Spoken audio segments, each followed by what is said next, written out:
उपवास केलेला व्यक्ती जर त्याचे हात या विमानाला लागले तर ते विमान उड्डाण झाल्याशिवाय राहणार नाही, असं त्या पारशीदांचं म्हणणं आहे. अरे माझ्या बागेतली फुलं, माझ्या बागेतला माझ्या नगरीतला वारकरी उपवास करू जर ह्या विमानाला हात लावत असेल आणि ते विमान जर उड्डाण होत असेल तर माझ्यासारखा भाग्यशाली राजा मृत्यू लोकातला दुसरा नाही. राजाच्या आनंदाला परिवार नाही. महाराज दौंडी पेटवण्यात आली सगळीकडे. आपल्या नगरीमध्ये कोणी उपवासी ग्रस्त असेल तर त्याला ताबडतोब राजमहालात प्रकट व्हायचं आहे महाराज.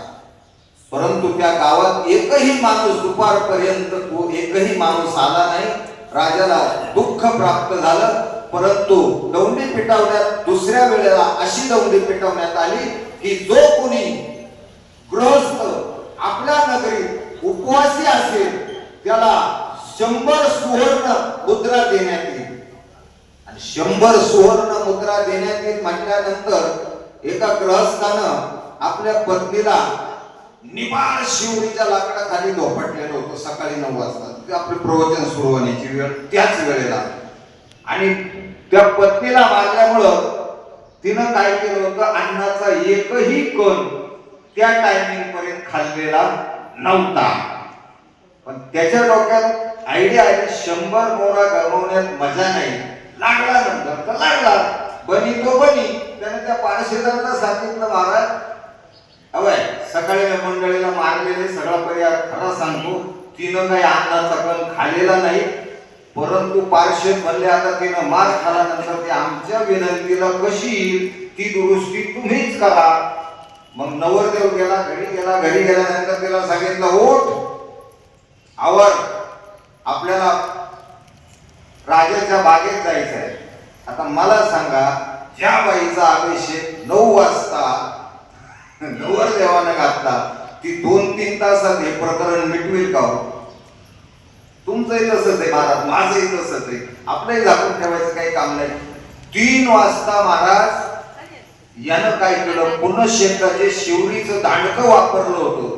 तेच दांडकं त्याच आवेशात उचलत ती म्हणजे सकाळी सत्यनारायणाचा अभिषेक होण्याच्या आधी गेलेलंच बरं. म्हणून तिनं परवानगी दिली, नवरदेवाबरोबर गेली. आणि नवरदेवाबरोबर गेल्यानंतर त्या बागेत गेली ती माता माऊली. आणि तिचा स्पर्श झाल्याबरोबर इंद्रदेवाचं पुष्पक विमान उड्डाण झालं. राजाच्या आनंदाला पारावर राहिला नाही. मला लोकमानगद एकादशी नगरी नेली वैकुंठाशी, त्याने नेले साऱ्या गावा, आपण एकट्याने तरी जावा. एवढंच म्हणणं आपलं. आपली भारत एकादशी निमित्त महात्मे कुणी सांगितलं की नाही मला माहित नाही. तुमची माझी 10 वर्षापासून गाठ नाही आणि आपल्याला दमही निघत नाही. मोकळं बोलायची सवय आपल्याला. आता मला पहिलेच सूचना देण्यात घ्यावा इकडचं तिकडचं बोलायचं नाही. भक्ती ज्ञानाविरहित इतरा गोष्टींना कराव्या. प्रेम भरावैराग्याच्या युक्ती विवराव्या, जेणेकरून अंतर ठसावी मूर्ती श्रीहरीची. 80 कीर्तन मर्यादा आहे संतांच्या घरची आणि त्याच मर्यादा. माझं कसं आहे महाराज, मागणी तसा पुरवठा. एखादा म्हणला शास्त्र पाहिजे शास्त्र, एखादा म्हणला गायक पाहिजे गायक, एखादा म्हणला आपल्याला नुसते फवारेच पाहिजे आपल्याला तेही जमतं महाराज. त्रिवेणी संगम चालू. पण सध्या परिस्थिती अशी झाली महाराष्ट्रात महाराज 3 प्रकारचा श्रोता झाला. 3 प्रकारचा. काहींना लागतं चिंतन. उच्चभ्रू लेवलचा जो साधक असतो ज्याला अभंग काय चालला ते 10 मिनिटं आधीच कळतं बाबा काय सांगणार, त्या साधकाला कीर्तन एकदम उच्चभ्रू लेवलचं लागतं. काय मत आहे तुमचं? नंबर 2 त्यामध्ये भजनाला गायन लागतं. आणि त्यात ज्याला काहीच कळत नाही, काही कळत नाही, हे सुद्धा कळत नाही, त्याला मात्र फवारे लागतात.